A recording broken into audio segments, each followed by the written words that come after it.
What do I do with my hands? It's perfect. All right. Welcome, everyone. We are going to let the room fill up before we get started. Just like a small doorway with a large crowd, Zoom lets people in slowly. So we are going to say hello as people come in before we get started, so nobody misses any of the important stuff. Randy, nice to see you again. Paige, happy to have you here. Deborah, good to see you again. David, so glad that you've decided to join us once again. Oh, hi, Sarah Schilke. Ooh, SW Motec. Just going to let the room fill up for a couple more seconds before we get started. I see more and more people coming in. I can't even read these names fast enough. And as everyone knows, if they've been with us before, if you have any questions for Chris as we continue on in this presentation, if you want to use the Q&A feature below, it should be at the bottom of your screen as long as you're using a laptop. That will allow us to direct questions straight to Chris instead of trying to find them in the chat. And if you want to talk to each other, you can use the chat feature. All right, it looks like we have a room full and we don't have a large number of people waiting to get in. So I'm going to go ahead and get started. Welcome, everyone. We are going to have a discussion, a conversation, and a little bit of a formal education from our friend Chris Tice, who is the owner of XDL Events LLC.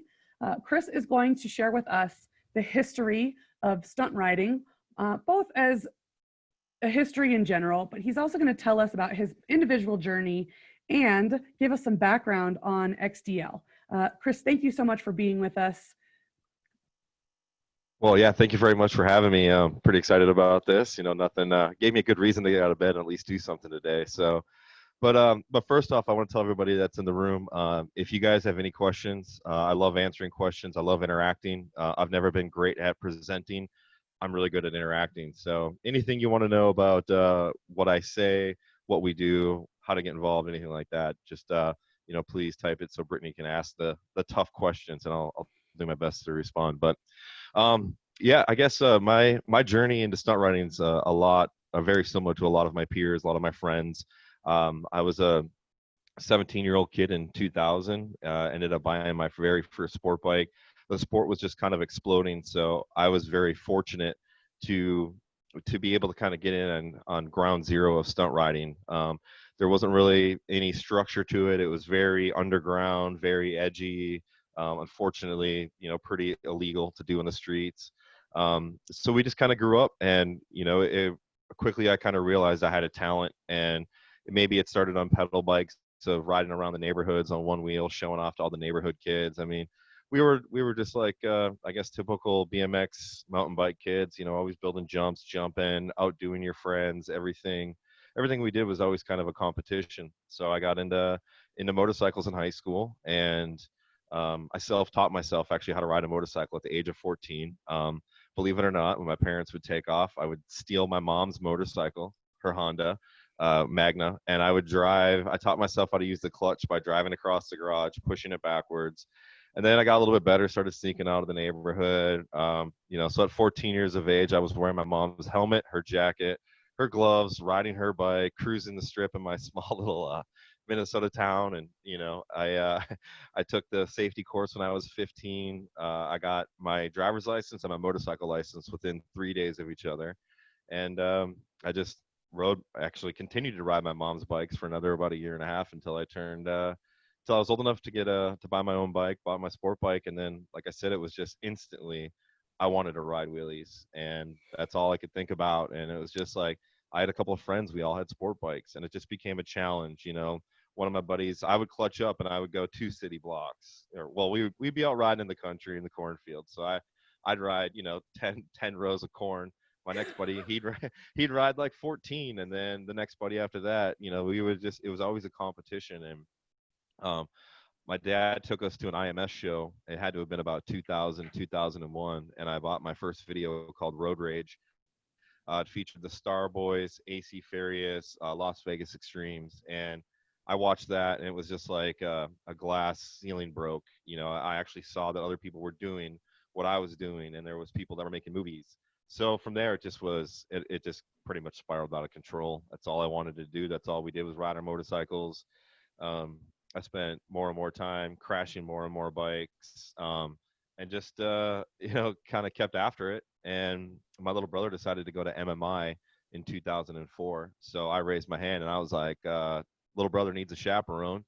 So my parents kind of sent me away with my little brother, and I met up with some guys. Crazy enough, a guy I went to high school with started a shop called HAI Bike Shop, and he had met a bunch of the local Orlando-based stunt riders. And at that time, Orlando was one of the largest scenes in the world.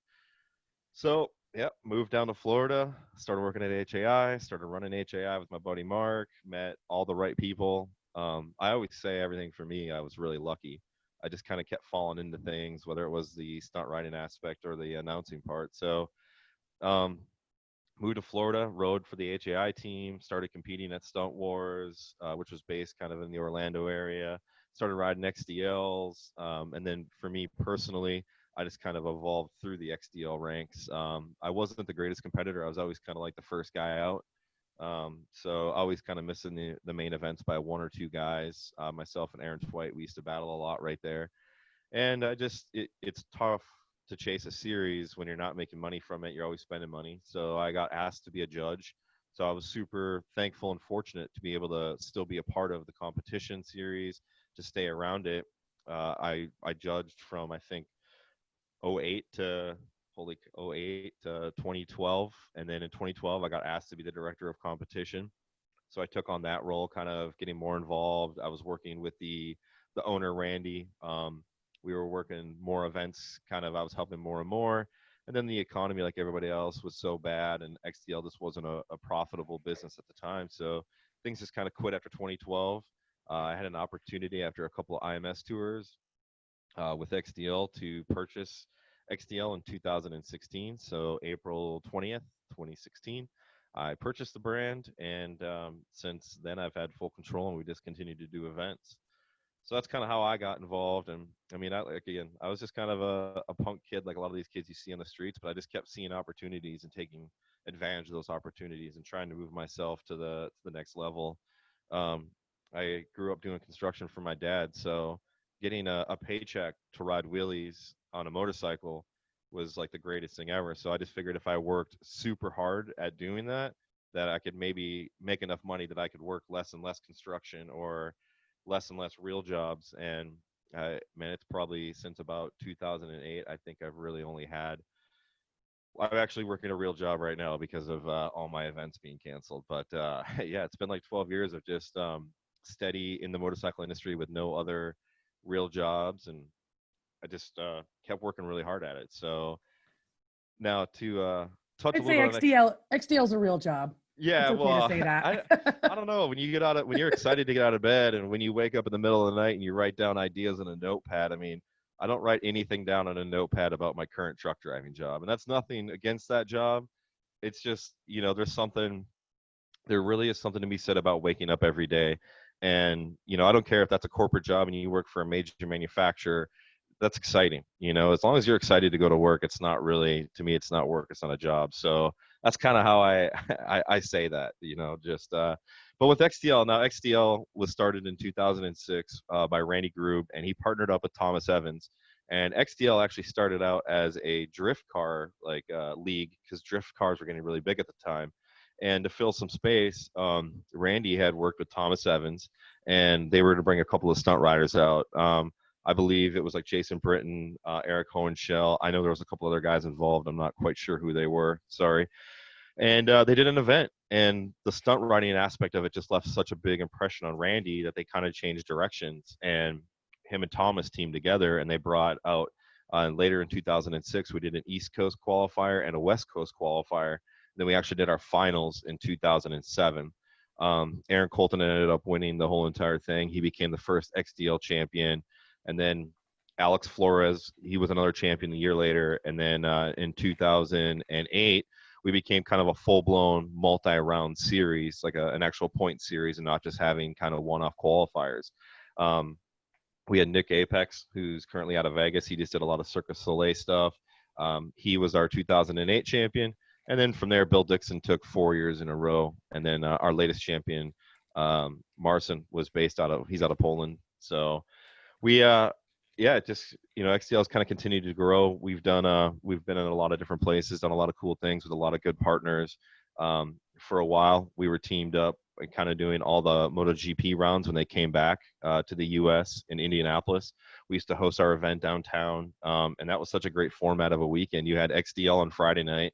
You had Saturday night, you had flat track at the Indianapolis State Fairgrounds, and then on Sunday you had all the MotoGP races. You also had AMA Pro road racing along at the time then, but just great motorsports weekends. And through XDL again, we've kind of given kids like myself an outlet to take their talents, to practice, to have a goal. I guess having a talent and disciplines, it only makes sense if you actually have like a final goal for it, and for a lot of us, our goal was to be the XDL champion. So yeah. Great memories of when there was something to do every night during the MotoGP weekends. I have fond memories of Indianapolis for sure. Yeah, and I think we as people just got robbed. We as motorcycle enthusiasts just got robbed with the whole August event with Moto America, Motorcycles on Meridian, XDL. We've been working on getting back into Indy, and I think keep your eyes on Indianapolis. I think in 2021, 2022, they're really the city, Moto America, and whoever is partnering is gonna kind of bring that atmosphere back. That's great news. We're talking about MotoGP races here in America that you've performed at. What are some of the other places that XDL show has done its performances? We've done some pretty big stuff. First and foremost, we've been a pretty big part of the Progressive International Motorcycle Shows Tour since about 2012. I think since then, there's only been 1 or 2 years where XDL hasn't performed a show or recently brought our XDL Wheelie experience out. So that's always been a great platform. We've done a handful of cities across the United States with those guys. We've also done some stuff with like Formula One. We've done some pre-shows. We got to hang out with like Lewis Hamilton, a couple of other big Formula One racers. Yeah, and it's horrible too because myself, Nick Apex, and Aaron Twite, we're not really super up on what's going on all the time, and we're like talking to this dude, and all of a sudden it's like camera crews and everybody, and we're like, "Who are you, man?" And yeah, so it turned out to be Lewis Hamilton. But yeah, we did a big event with those guys in Kuala Lumpur, Malaysia. Done some pretty big stuff in India. We actually held an XDL amateur competition in India. We also did some shows while we were out there as part of a big motorsports festival that they had going on out there. We did, I've performed at Indianapolis MotoGP. We've performed at the the one in Austin, Texas, a couple of times. I've been down there with, everybody's favorite rider, Factory BMW's Chris Teach McNeil. So we've gone down there a couple of times. We used to do Laguna Seca back in the day. I used to do that with Red Bull athlete Aaron Colton. Teach, a couple other guys used to perform out there as well. So we've been to quite a few big motorsports and even non-motorsports events, especially even with Teach. XDL, we kind of team up with Teach and do a lot of shows. I announce all of Teach's shows, so he gets us into some pretty awesome places. We've done like CES in Vegas, which is really cool when you put us in front of audiences that aren't necessarily motorsports people. We've done SEMA out there, AIM Expo. I feel like we've hit a lot of the really big events. We've been very fortunate with our partners and teaming up. Yeah, getting the sport in front of people who aren't already enthusiasts. I mean, some could say that you might be one of the gateways into the general public getting interested in motorcycling. So thank you for that. Everybody who's a motorcyclist knows how important it is for us to continue to have new people joining the sport, and it doesn't really matter how they become interested in it. It's that they become interested in it. So that's really cool to have XDL in all of those places. And like you said, a lot of them not being motorcycle specific at all. Now, you mentioned the wheelie experience at the IMS shows. Can you tell us what that is? Yeah, so since 2012, we've been performing stunt shows with IMS. We bring out some of the world's top athletes. We put on an action-packed show, And IMS was just kind of looking to switch things up a little bit, and they wanted to provide more interactive features. So if you've been to an IMS show in the past 2 years, you've seen the whole Discover the Ride area, putting people on zero motorcycles, putting them on the Yamaha pedal assist power bikes, just getting people familiar with two wheels. You had the whole Stasic Harley Davidson kids area where the kids were really learning to ride, which, by the way, I have to say is probably oddly, maybe not oddly, but one of the most satisfying things that I could stand there and watch. They would have put a bar next to that area. I would have stood there for 12 hours a day watching kids learn how to ride, because it was the most incredible thing watching these kids crash into everything, into each other, but literally cry when their turn was over. Like, that's all they wanted to do was sit there and ride all day. And it was one of the most inspiring, satisfying things I think I've ever seen. But so we designed a thing called the XDO Wheelie Experience. There's people have had wheelie machines in the past. It's kind of like a dyno drum, and you have a bike on it. You kind of assist people in the air, and then they use the throttle and the brakes to keep the bike up on one wheel. Traditionally, wheelie machines, they don't always work that great. It's hard to get them to be responsive and really have kind of a feel of what it's like to be on the street. So we designed one that was all hydraulic. So anybody, as long as you could hold on to the motorcycle, you were able to ride this wheelie experience. So we have it all wired into the throttle and everything. So you have one of our instructors, whether it's Vixie or Fern, they give you a quick rundown on how to hold on to the bike, how you're going to hold yourself up, kind of your body position and all that. We basically, like a ride outside of your grocery store, we press the magical little green button, and you twist the throttle and the bike will come up in the air with you. You back off the throttle, it comes back down. So all hydraulic, the bike's not running.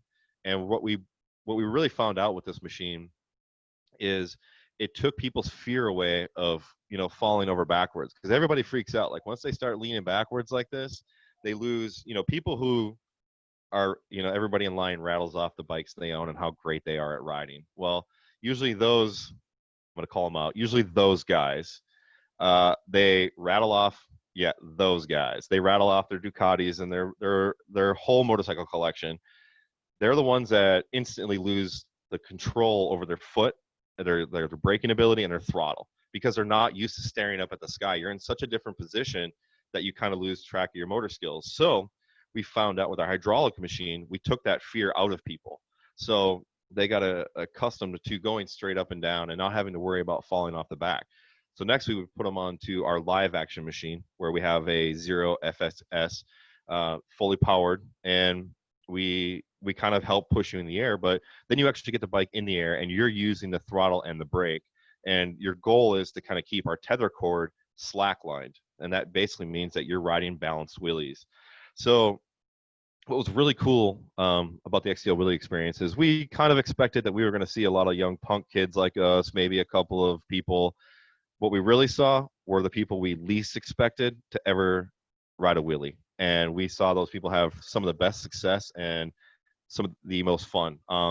Again, to kind of stereotype a group here or typecast a group, we saw a lot of guys that were maybe 50, 60, 70 years old, and they would come up and they would just be like, man, we used to ride wheelies all the time, or I ride dirt bikes in the woods. And one of the things I've always wanted to learn or get better at was my wheelie skills, so I could get up over obstacles and on rocks and over trees. And they're like, a couple of times they would give it too much gas and go over backwards. So we were really spending a lot of time teaching people how to use the rear brake, a lot about throttle control, and really the good parts, the positive parts, and the skill parts about riding wheelies. And the amount of people that never, we're probably never riding wheelies on the streets, but that were just always thought they were cool, always wanted to know what it would feel like. One of my favorite groups of people on our wheelie machines were actually the females who didn't ride. So I have a big mouth and I'm not afraid to yell at people. So we used to always call the girls out that were with the guys in line, and they'd be like, "Oh, I don't ride. I don't want to be, I don't want to do this. I don't want to be embarrassed." And we would get Vixie. She's a rider out of Southern California. She would go over, she would coax them into it. We'd convince people to do it. Well, these girls, what would happen is everybody around us, and not only do we have a line that generally is about an hour away, but we've got a group of, you've got 20, 30, 40, 50 people in our booth at all times just observing and watching. Well, everybody kind of picks up that we're like pulling these girls in, or even, pulling guys in or whoever, but we're kind of, a little bit of peer pressure to get them on the bike to try it. Well, they would get on it and they would have so much fun on the hydraulic one. We get them on the next one. Well, all of a sudden now I got a crowd of 100 people that are cheering and clapping. And this lady's like, I've never ridden a motorcycle. I've never wanted to.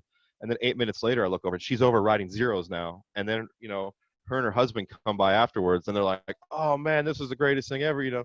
She wants to go take the safety course now. And, so that was probably the most satisfying thing of IMS was we actually felt, and I actually saw us, feel like we were creating riders. And we were really, for me, it was shining a positive light on what we do. And we kind of talked about this a little bit in the green room about the skill set of stunt riders. And I've said to anybody who will listen that I think that if you stack the order of talent and difficulty in riding and disciplines, the trials, and I think the stunt guys are really up towards the top. Much like trials, when you're stunt riding, your awareness of your braking, how much traction your tires have. I mean, we come in down a drag strip at 100 miles per hour and grab a fistful of front brake and put that bike on the front tire. To know what your suspension, to know how you're braking, to know how your tires are going to hold, that's something that, maybe just a road racer, obviously he understands the traction aspect, but a lot of your other riders won't. And then for us, at the same time, we're using a combination of brakes, clutch, and throttle all at once. So you're using three things all at once, almost all the time. So having that ability to run that, and then even when you're riding and your foot is off the brake, you use your hand brake. So I don't know if you can see my hand over here, but we're using a clutch with one finger, and we'll be operating the brake with the second finger. So we're literally using a throttle over here, and you're running, hands kind of running over here. So I just thinking too, and like a lot of my friends that have gone on and into road racing or into motocross, they seem to excel really quickly at other disciplines just because they have a good knowledge of traction. They know how to use brakes. They know how to use the throttle. They're very good with the clutch. So I've always kind of said, stunt riding builds really good riders. And we've done some classes with Teach. And when Teach does like a wheelie class, or we really get into depth when we're hanging out at BMW dealers, he really, everybody wants us to ride a wheelie. But what we really talk about is learning how to use your clutch, learning how to use your brake, and learning how to use your throttle. And we did a one at Irv Seaver's BMW in Southern California. We had like 40 people. We put them on 110s, and everybody just wanted to ride wheelies. Well, we started them out in slow-moving cone courses and making them turn around in small little parking spots. And you could just see the progression in people like instantly watching, and like the whole buzz of the crowd was like, they never thought that, before they could go fast, they had to learn how to go slow. So, and I know that was kind of a question you and I started a little bit earlier, but yeah, and obviously the amount of dedication, whether it's trials or any form of discipline, it takes practice. Yeah, it sounds like the venues in which you are performing and giving people the opportunity to try it and combining it with always being in a professional controlled setting. It sounds like you're setting a really positive example for younger riders, regardless of whether they are interested in stunt riding or not. It sounds like you are one of the lucky few who have been able to turn something that maybe wasn't mainstream and that you didn't see a lot of people making money doing, and it's become your passion. You've been able to turn that into a full career. So do you have any advice for anyone who wants to learn how to make money doing what they love? I wish I wish I could give you like this great answer, but really I think it just boils down to, my dad, he always just kind of told us, like, if you work hard enough, something will always happen. And maybe it's not 100% directly what you wanted to happen. I mean, I wanted to just be a professional stunt rider and ride shows and win championships. And I just didn't have the drive and the talent to be that guy, but I didn't want to leave my industry. So I found other ways, whether it was judging. Aaron Colton got me into announcing. He literally forced me to announce a show for him. And it was worst experience of my life. And when it was over, it was at a PRI event in Orlando, Florida. It was at a go-kart race. Red Bull just kind of dropped him in and was like, "You're going to do a stunt show in front of all these car people." And we were like, "Cool." It was horrible. I can't even say that enough. I mean, Aaron did a great job, but I'd never done announcing. We were so far away. It was I pretty much afterwards I was just like, no, dude, I'll never ever do that again. That was embarrassing. I mean, I think I still wake up in sweats about how horrible the experience was. And then I did it again, and then I did it again, and then pretty soon I got good at it, and then I started doing big tours, and I've been very fortunate to announce almost every XDL Street Jam show that's ever happened at any IMS show, MotoGP races, and then I announced for Aaron Colton for 2 or 3 years. We were doing a ton of Red Bull shows. We were all over Central America performing shows. We did, I think, like 12 to 14 military bases in like 3 years. I again got lucky and started announcing all of Factory BMW Chris Teach McNeil shows, which I still do. I've done all the Victory, all the Indian thrill shows, stunt shows. So I found, I guess the moral of my story is if you just continue to work hard, you'll always kind of find a path. And if you want it bad enough, I mean, if you're gonna go somewhere and work 10 hours a day, half-assed for somebody, why not go home and work 10 to 12 hours as hard as you possibly can, and kind of control your own destiny. And I mean, I think on some level, some people have it, and some people don't. Some people just don't want, they don't want more than what they have. They're maybe satisfied.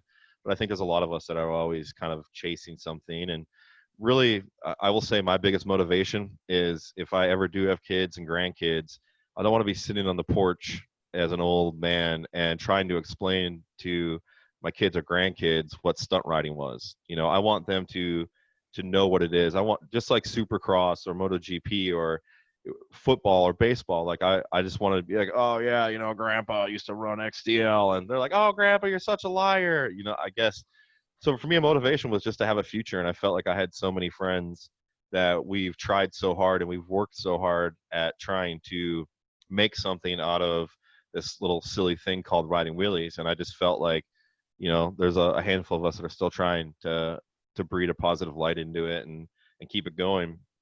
And then at the beginning of this question, you had kind of made note that we were trying to get new riders in and everything. So our latest concept, our XDL Free Ride Fest, we did in Cleveland last year, and that was 100% is about bringing new ridership in, is influencing new riders, is getting kids to stunt ride, and also giving kids a place to get off the streets, get out of the parking lots, and come hang out in our parking lot. So XDL Free Ride Fest, it still has the XDL Championship Series, which is the headliner of the event. We do qualifying. We have our traditional 2.5 to 3 hour main event where we crown our freestyle champ. We have some side events, but it also opens up several riding areas for you to come out and practice. You can ride with your peers, hence the free ride session. It would be kind of like going to like a Moto America race, but them having practice for 3 days for anybody. So we just wanted to give these kids a place to come out and ride. Now, not only are we doing that, last year we've been working with several partners throughout the city of Cleveland, and a big initiative right now is we're trying to help get kids on pedal bikes. There's some facts out there, and I know I'm not correct, but it's like 60% of kids that don't ride pedal bikes won't ride motorcycles. So, and since I was a kid that came off of a pedal bike, and I used to wheelie around the campgrounds, waving at the ladies, just being the arrogant show off that I've always been. And for me, that just transformed into motorcycles. So, we put a lot of emphasis where we were trying to have areas for kids to learn to ride the balance bikes, and we're working every event now. We're trying to expand on that and make small little courses where the kids maybe have some obstacles, and even if they're on pedal bikes, we want them to ride pedal bikes because we know that we're going to influence them to come into motorcycles. So the whole objective of that event has just been to welcome people in, give them a greater experience to not only come and practice, but watch people practicing. Again, I know I drop his name all the time, but Teach, he's working on his Willie school. So he actually has some devices that will help you ride on his G310 R's, his little BMW 310cc bikes, and you can actually ride wheelies on those things. So we're just trying to find ways to get people more involved, give them classes. And again, the amount of feedback that we had from people on IMS about, man, are there schools for this? I'd love to go to a school. And, that kind of stuff is coming. It takes a while, and I'm gonna drop this bombshell right now, but unfortunately, we have to cancel our XDL Free Ride Fest for 2020. It was supposed to be later this month in Cleveland. Obviously, with coronavirus and everything that's going on, it's just not going to work to run the event. And unfortunately, just with the way our schedules are going, we're unable to reschedule it for this year. But we are working on several bigger events for 2021 where we're going to kind of expand this. We're trying to get it, into the inner cities that have a lot of these kids on dirt bikes riding around. We're trying to give them an outlet, a place to ride, and let them know that, hey, you have a talent. And just like what skateboarding and BMX went through, where kids were getting arrested for skateboarding and riding their bikes in the streets. I mean, it's really no different for us, and we're just trying to give these kids an opportunity. And I watched my mom fight for a skate park for probably 10 years in our hometown in Minnesota. And it was just a constant battle of fighting the powers that be. They're just like, oh, we don't need that. That's just trouble. Well, it's like we build basketball courts, we build baseball fields, we build soccer, we build everything else. Why, if the trends are changing into motorsports, why aren't we building, motocross parks or BMX, like bigger, better BMX parks for our kids? And why not give us, all these abandoned parking lots around the area? Why not let us use a couple of them just to practice our craft and have some fun with it? You bring up a great point for sure. I'm so sorry to hear about having to cancel the Free Ride Fest, but I feel like 2021 is going to be a big year for a lot of industries because it'll be kind of like the comeback year, and everyone's kind of ready for it to happen. Well, and when you say that too, I guess I was obviously super bummed. I was kind of freaked out. I lost my mind a little bit over it all, and it was just like it felt like we were really turning a corner. But after a little bit of time now, I've kind of realized that I think for a lot of people, and maybe even the motorcycle industry, this has been good for us because it's kind of forced us to stop and look around and really examine what we're doing, who we're doing it with, and what our goals really are. We're always so busy going from event to event, planning the next event, getting, doing this, doing that, that I think we all, not that we lost focus, but I think we lost the ability to really sit down and plan and come up with some ideas and where we're going to go. I've got several friends, and I'm hearing great things out of our local Harley dealers here in Milwaukee that they're selling bikes. Their shops are full.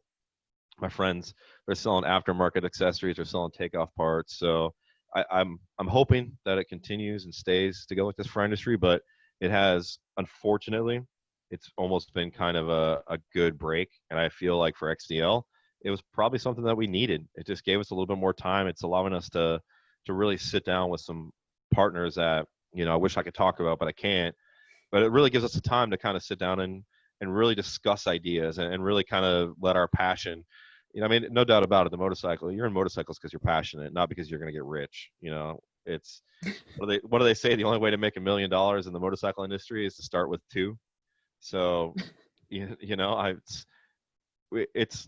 sucks, but it's been good.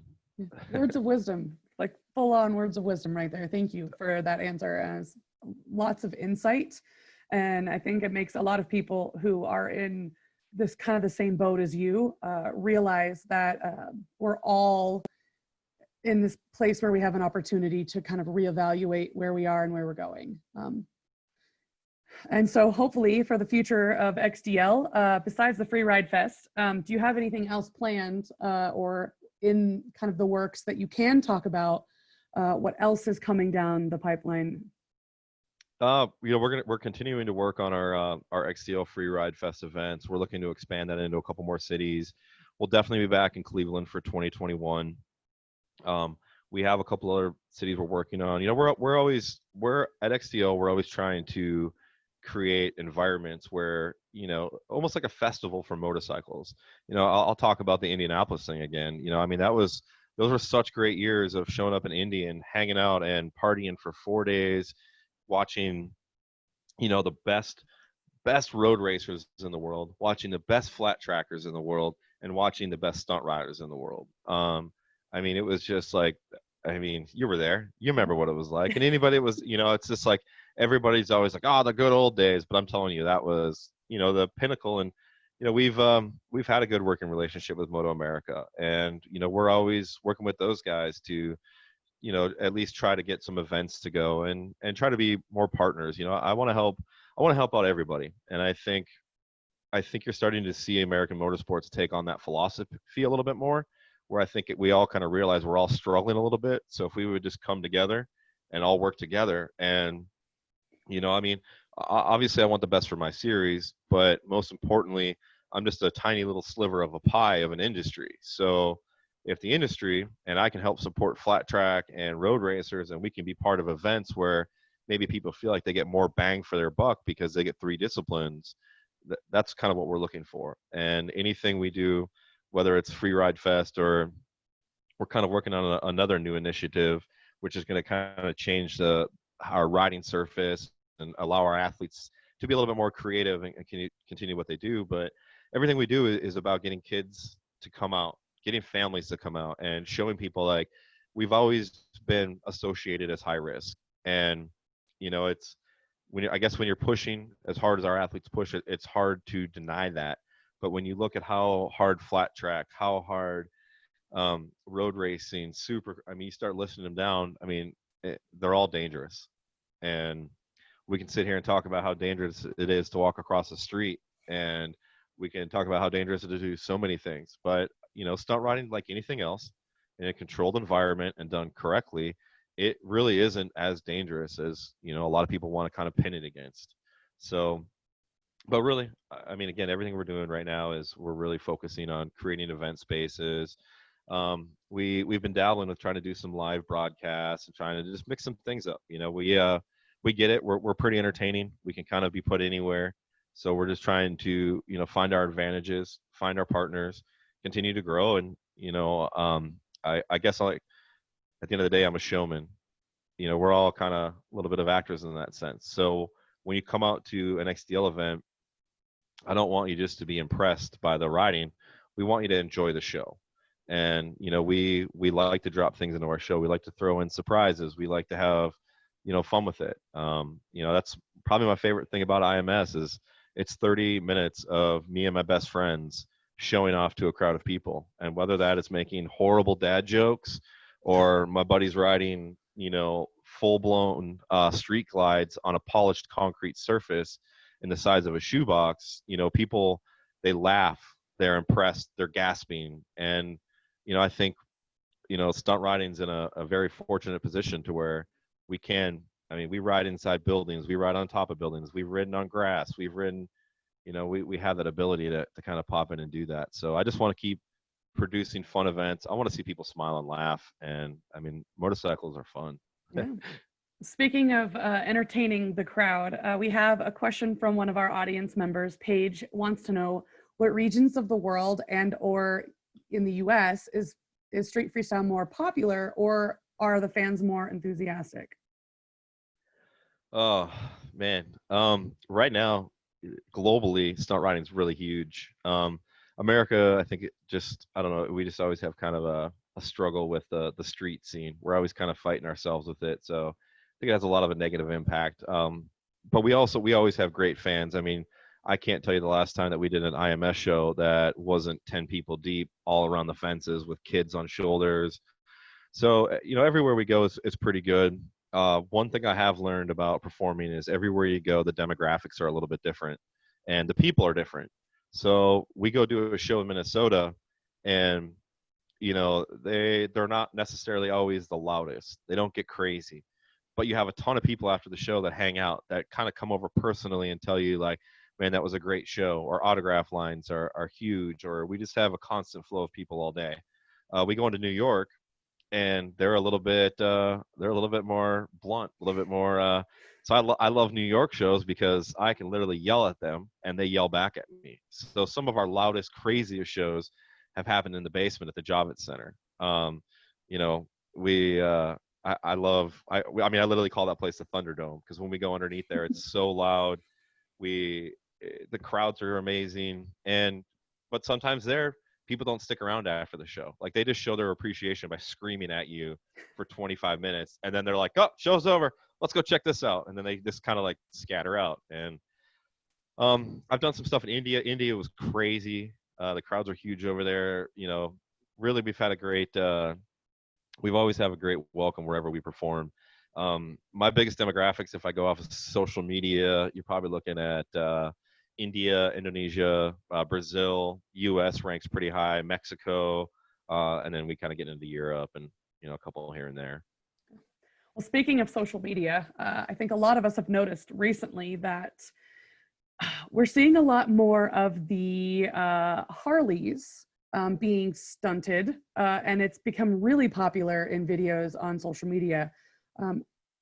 Where the stunt scene started was always on sport bikes. So how has that changed or helped what you do?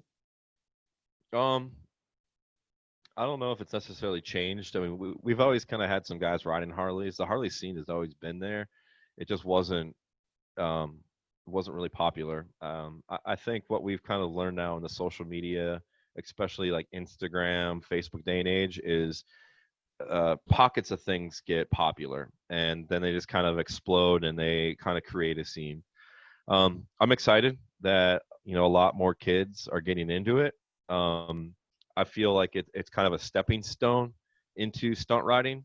When you have guys riding wheelies and dynas and baggers, once you know how to ride a wheelie, you can really essentially ride a wheelie on everything. It just becomes the awe and shock factor.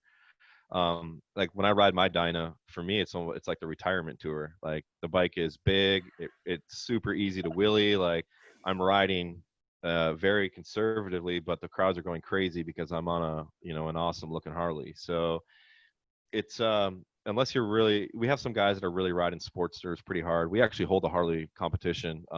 This past year we had our Street Cowboys V-Twin Cup. Rob Carpenter from One Wheel Revolution took the win on that. I mean, not only is Rob probably one of a very, very short list of top athletes on a V-Twin, he can definitely hold his own against the sport bike guys. And, if you set the Harleys up, the Sportsters, the streets, like the street rods and stuff, they're good. They're good stunt bikes. I actually really enjoyed riding my Harley, my Sportster. It was different. It was the bike road. It was entirely, it was different. But, when you look at, I think, the Harley market compared to the sport bike market, especially in the U.S., when you're riding at a Harley dealer on a sport bike, people are like, "Oh, that's pretty cool, man. All right."